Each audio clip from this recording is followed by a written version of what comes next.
What is rational thinking? Rational thinking occurs when your thoughts are based in reality. But what is reality? Reality is objective, meaning it's based on factual, external events. It cannot be changed. It can be captured by a camera or recording device, but it is not opinions, feelings, or beliefs. Subjective reality, on the other hand, is what we think or what we feel about a factual event. It can be changed if we choose. It cannot be recorded or observed because it's an internal process of forming our opinions, beliefs, and attitudes.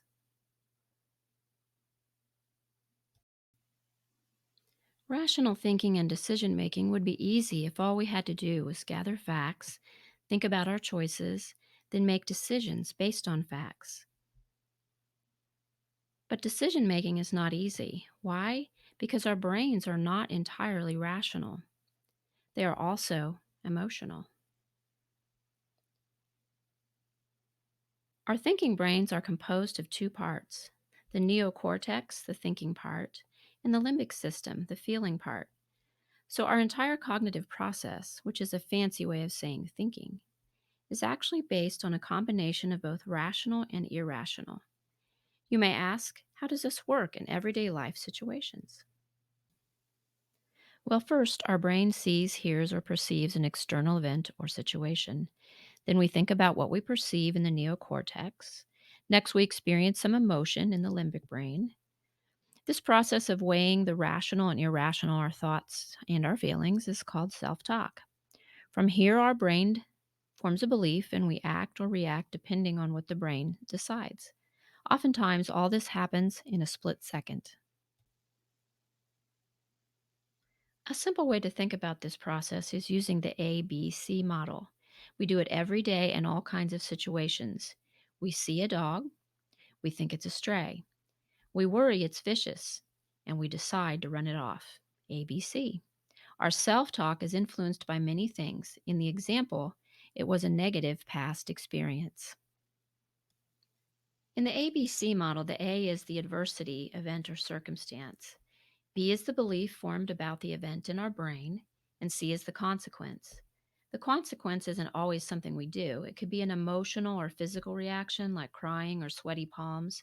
It could be attitudinal, like forming a judgment, or it could be behavioral, like running away or throwing a brick at a dog.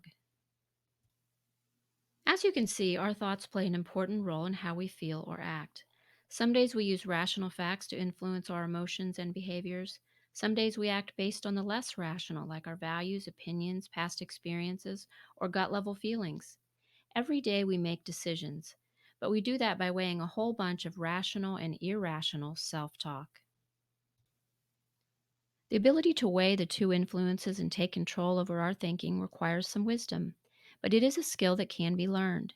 We use our rational brain to take charge of our weaker, irrational brain. It's not that emotions don't matter, feelings make us human. It's just that feelings can be unreliable, and often if we act on them, they can cause us harm.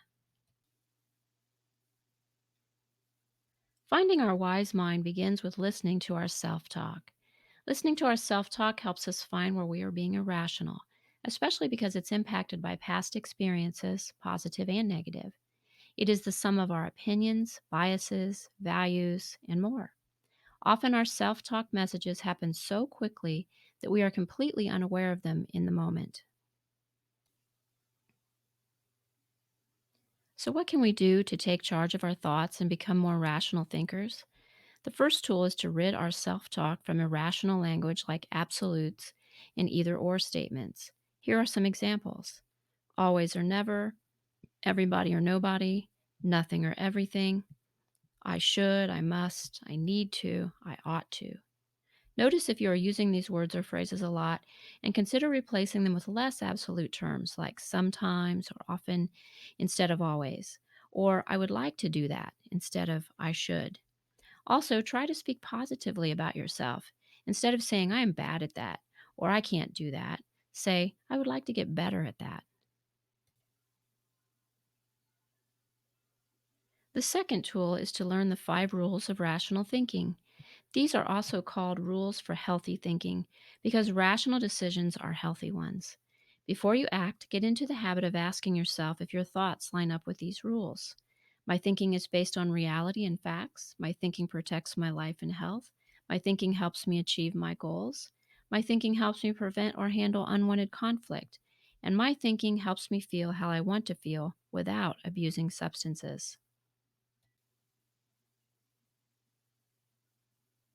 The third tool is a self help technique called rational self analysis.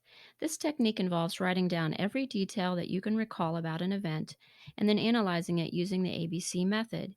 It is easier than it seems, and the more you practice it, the better you will get at understanding your thinking. Eventually, you will find yourself taking charge of your thoughts in the moment without even realizing you are doing it.